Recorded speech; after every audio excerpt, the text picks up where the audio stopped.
I have been sitting with something for weeks now, and I cannot shake it. I went through 80 conversations. 80 people who had made it past 90 years old, different countries, different backgrounds, different lives entirely. Some had money. Some never did. Some had families around them. Some had outlived almost everyone they loved. And after all of it, all 80, one thing kept showing up. Not diet, not exercise, not genetics. Something quieter than that.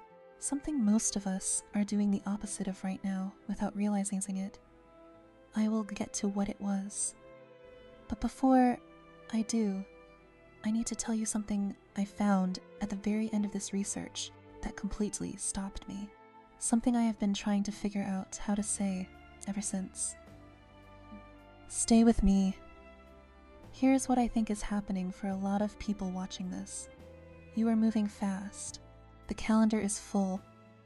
And yet, somewhere underneath all of that movement, there is a quiet feeling you cannot name. Like you are arriving somewhere, but you are not sure it is where you meant to go. You do not say this out loud, because everyone around you seems fine, and so you keep moving. And if you are in the later years of your life watching this, you already know what I am describing. You watched it happen to yourself. The rushing, the postponing, the life that kept being about to begin after the next thing settled down. The philosophers got there first. Seneca was not a quiet man who sat in a garden thinking peaceful thoughts. He was one of the wealthiest and most powerful people in ancient Rome.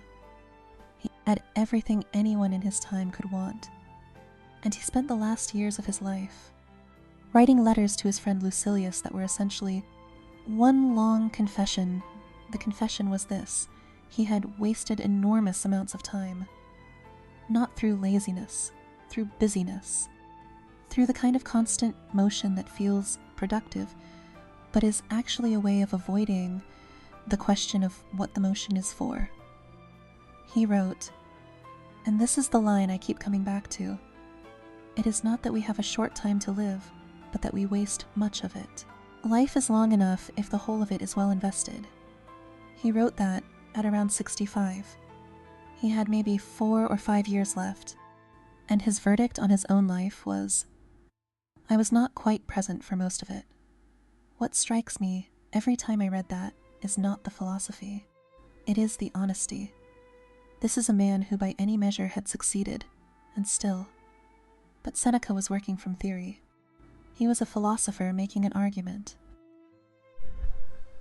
What I want to tell you about is what happens when you find the same pattern in ordinary people. People who spent their lives working and raising families and paying bills and trying to get through the week. I want to tell you about a woman named Ruth. Carl Pillemer is a gerontologist at Cornell University. He spent years doing something almost no one in his field had done before. Not about their routines. He asked them what they wished they had understood sooner. He called it the Legacy Project. Over 1,000 Americans between 70 and 109 years old. The finding that appeared most consistently across education levels, income brackets, almost every demographic, was not about money, not about health, not about career. It was about worry. Almost every person said some version of the same thing. That they had spent an enormous portion of their life worrying about things that either never happened or that turned out not to matter the way they expected. And that they had done this at the expense of being present in the moments that were actually happening around them. One woman in the study, Ruth, 92 years old, school teacher in Ohio for 38 years, she said, "I spent so much energy being afraid of the future that I barely lived in the present. And now the present is almost gone, and I can see clearly that almost nothing I feared ever came to pass." She said it without bitterness. That is what stayed with me. Not with regret. More like someone reporting a finding. Here is what I observed about my own life. Here is the data. When I found Ruth's words, I did not immediately think about her. I thought about last Tuesday. I had spent most of last Tuesday worried about a conversation that had not happened yet, about a decision that had not been made, about a future problem that may or may not arrive. And while I was doing that, my actual Tuesday was going by. Ordinarily. Gone. I am not standing here as someone who has solved this. I want to be honest about that. I read these words and I understand them, and then I go back to worrying about things that have not happened yet. Understanding something and living it they are not the same thing. I am still figuring that out. But here is what I could not stop thinking about. The thing I found at the very end of this research.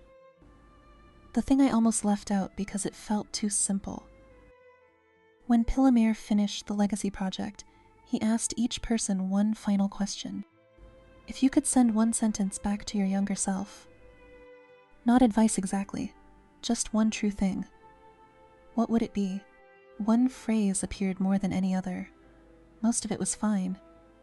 Most of what you are afraid of will not happen. Most of the things you are bracing for will not arrive the way you expect. Most of the ordinary days you are rushing through to get to something better. Those days were the something better. You just did not know it while you were in them.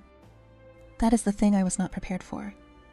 Not because it is complicated, because it is so straightforward.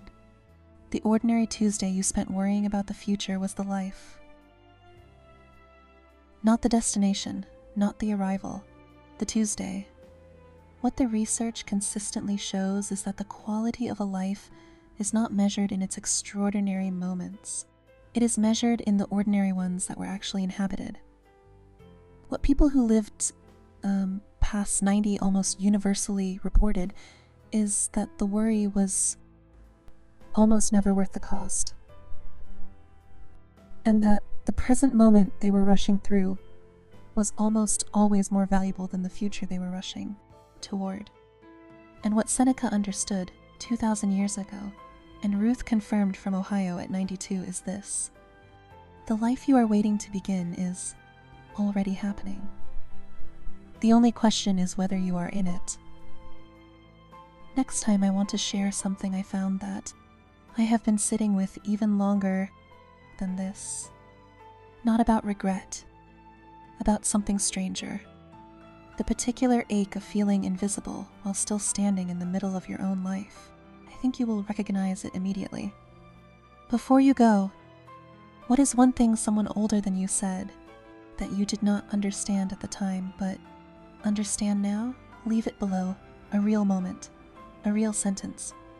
This channel exists for people paying attention to what the longest lived humans figured out, and trying to pass it on before it gets lost.